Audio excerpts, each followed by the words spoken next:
Meus amados e preciosos irmãos, a graça e a paz do Cordeiro sejam sobre as suas vidas. Meus amados, vamos continuar falando aí sobre o anticristo, a sua atuação. Então, no vídeo passado, nós falamos aí que o anticristo, ele é um espírito que já atuava no tempo de João, o apóstolo, né? Atuava no tempo do apóstolo Paulo e ele também atua no nosso presente momento. Aonde? Na política, na arte, na sociedade, na apresentação dos costumes, até mesmo dentro das igrejas evangélicas, dentro da igreja católica, em muitos lugares. Onde há o engano, onde existe uma distorção da verdade, então ali o espírito do anticristo, ele atua.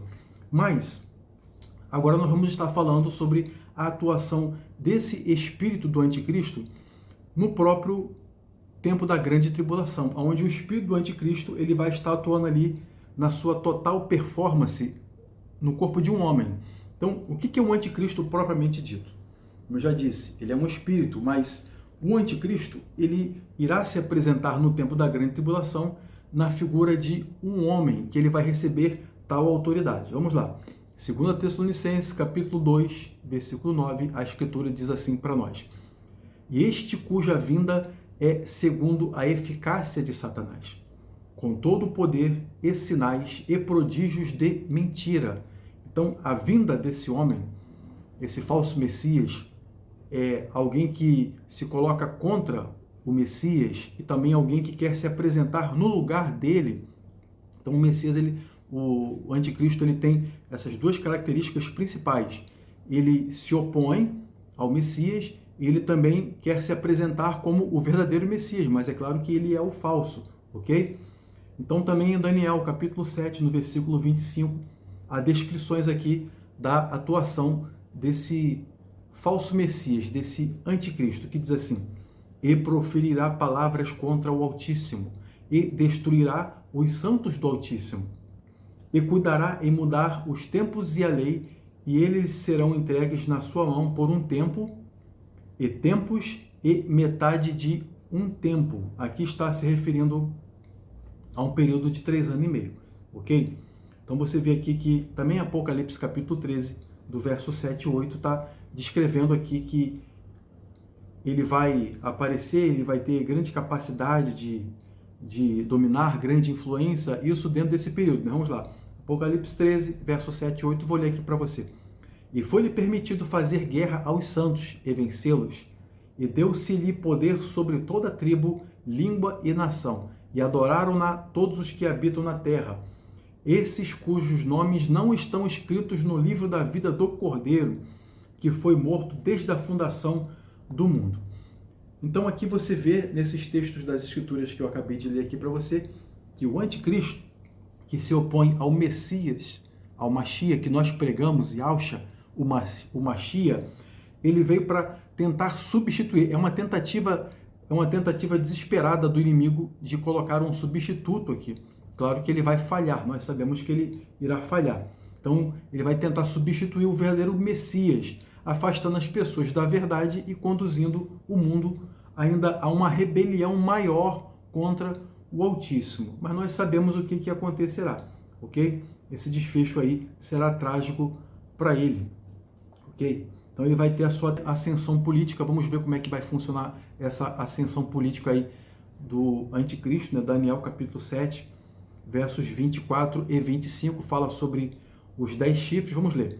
E os 10 chifres significam que daquele reino se levantarão 10 reis, e depois deles se levantará outro, o qual será diferente dos primeiros, e abaterá os 3 reis, e proferirá palavras contra o Altíssimo, e destruirá os santos do Altíssimo, e cuidará em mudar tempos e estações, e eles serão entregues na sua mão por um tempo, e tempos em metade de um tempo. Com esse versículo aqui, então nós já lemos, né?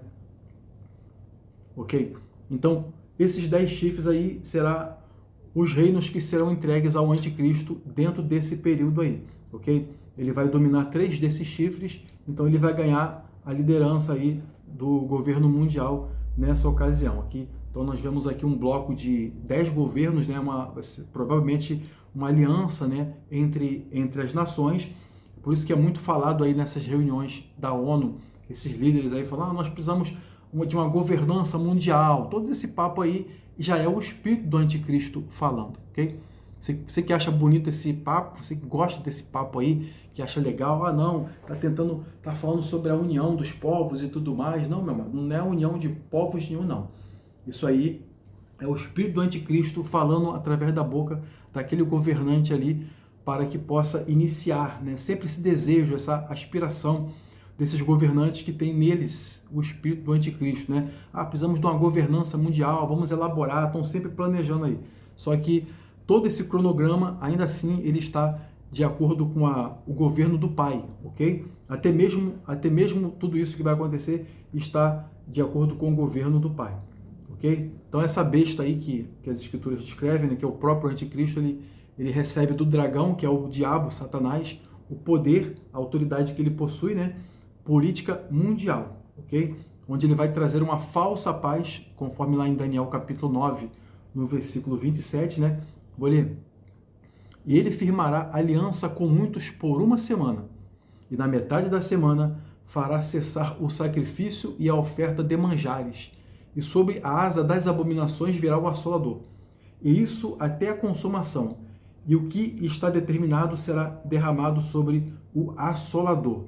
Então ele vai começar no início como um pacificador, como um formador de aliança, como alguém que vai trazer a paz, que vai combater a fome, que vai resolver os problemas da humanidade após o arrebatamento, ok? Como nós sabemos, irmãos, que já está na grande tribulação, como as pessoas saberão que elas estarão dentro da grande tribulação?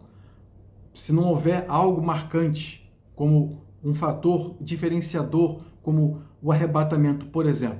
Simplesmente quando o homem se levantar lá, e como é que as pessoas vão poder calcular? Porque essa escritura deixa bem claro, pelo menos isso aí, todos os teólogos e os estudiosos de escatologia, eles estão em concordância, que a grande tribulação é um período de 7 anos. Como é que isso aí vai poder ser contado? Então, o arrebatamento, ele é ali o diferencial, ok? Ele é o diferencial para essa contagem, porque com o arrebatamento encerra-se o tempo da graça, então inicia-se o período da ira do Criador sobre a terra e também de juízo sobre Israel, onde o Criador vai tratar sobre Israel. E no final da grande tribulação, onde o Pai Celeste ele vai ali estar julgando todas as nações, aqueles que foram bons, aqueles que foram para o lado errado, ok? E aqueles que foram para o lado bom, ok? Então, possivelmente ali, né, o Israel ele vai fazer um pacto ali, um pacto de paz lá no Oriente Médio. Isso aí vai ser de uma grande influência em todo o mundo. Então, nesse período aí, nessa semana, que é chamado semana são semana de anos, então são 7 anos.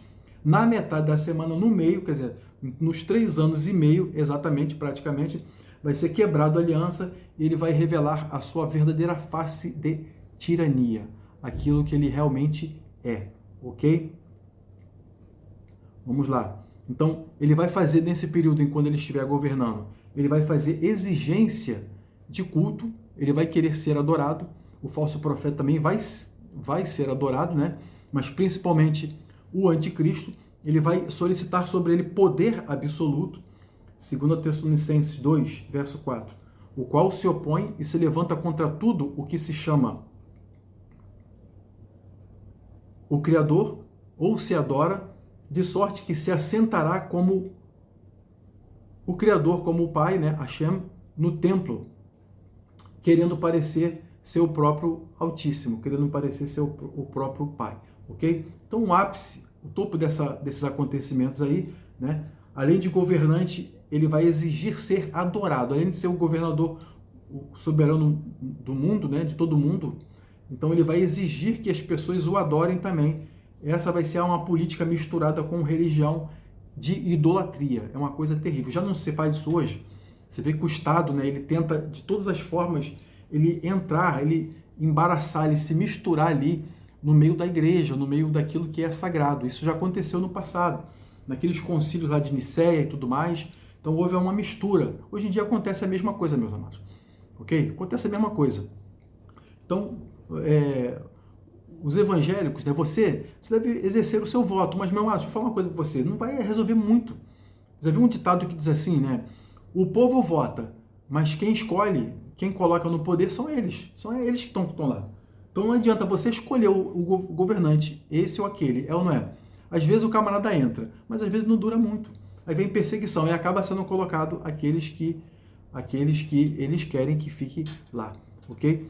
Depois eu vou responder para você num outro vídeo. Tem algumas perguntas, né, que algumas pessoas estão fazendo, então vou estar respondendo essas perguntas aí, né, me perguntando assim sobre alguns assuntos sobre política, né? Então eu vou responder por alto, de acordo com as escrituras, a visão totalmente bíblica, onde eu vou ficar totalmente neutro, perguntando sobre direita e esquerda, né? Se a direita, na verdade, não, meu irmão, na verdade, né, qual é a direita, ela não tem a maior influência, né? A direita tem a maior influência no presente momento e depois vai modificar? Não, meu amado.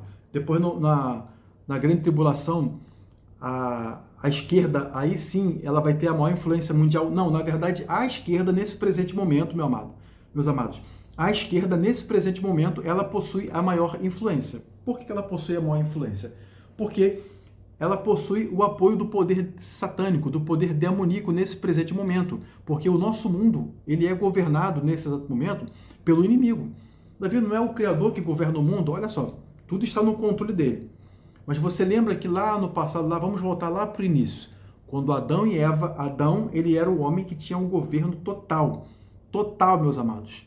Peixes, animais, ave, tudo, controle total. Tudo, sobre tudo. Autoridade total, absoluta aqui sobre a terra.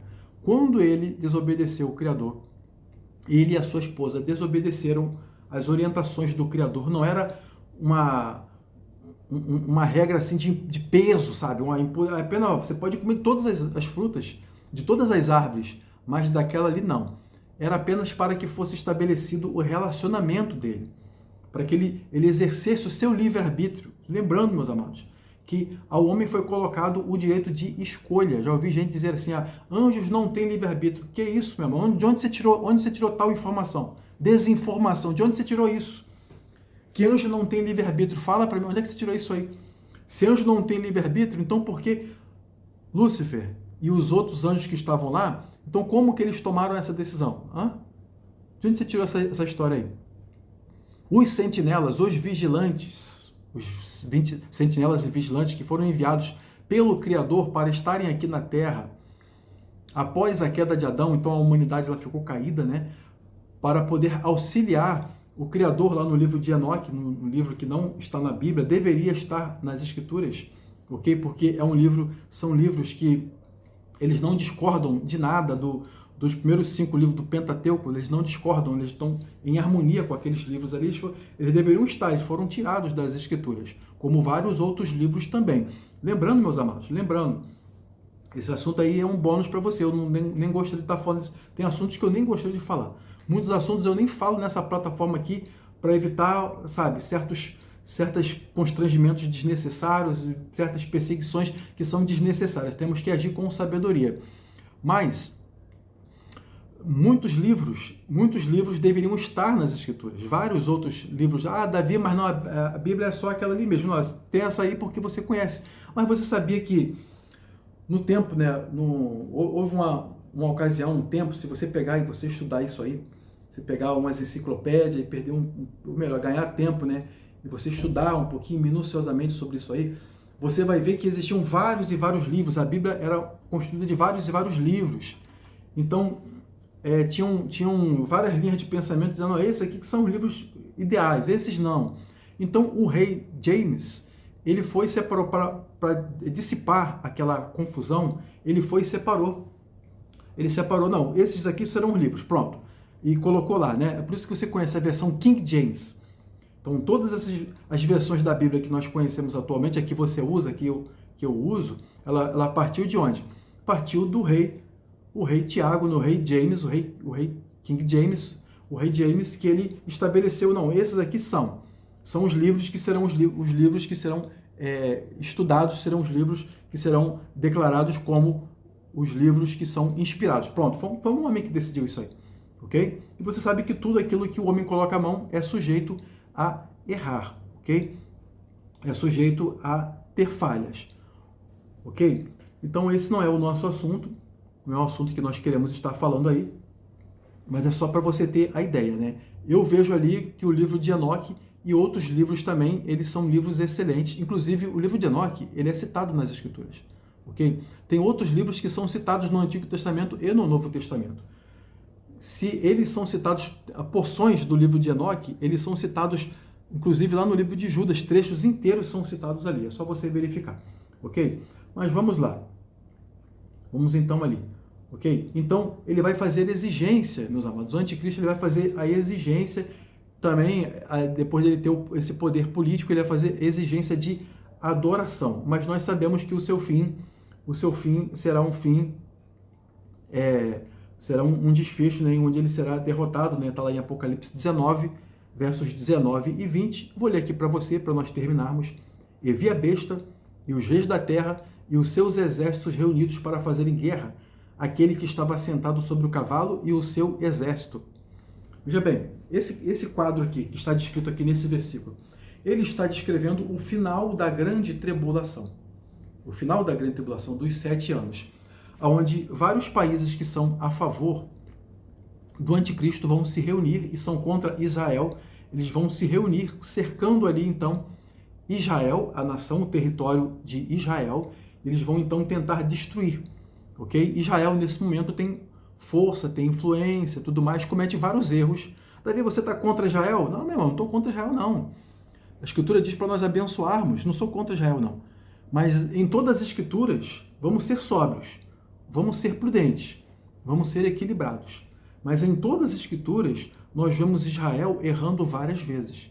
E nós vemos o Altíssimo corrigindo e cobrando Israel várias vezes. Eles matando os seus profetas. Jerusalém, Jerusalém, que mata os seus profetas e apedrejam aqueles que a ti são enviados. Quantas vezes eu quis te juntar com uma galinha junto aos seus pintinhos, mas você não quis. No próprio tempo do Mashiach, o Mashiach tinha que morrer para nós sermos salvos. Mas a nação não precisava ter rejeitado. Os escribas e os fariseus, eles eram conhecedores da lei, mas eles não conseguiam ver por causa da dureza do coração. A religiosidade era demais. Hoje não é diferente, meu amado. Se o Messias, vamos só assim teoricamente, se o Messias ele pudesse vir hoje, se ele viesse hoje, claro que isso não é possível, não é dessa forma que funciona, mas se ele pudesse vir hoje, ele se apresentasse hoje, passasse por aqui de novo, pela terra, o que ia acontecer é que as denominações iriam rejeitá-lo do mesmo jeito.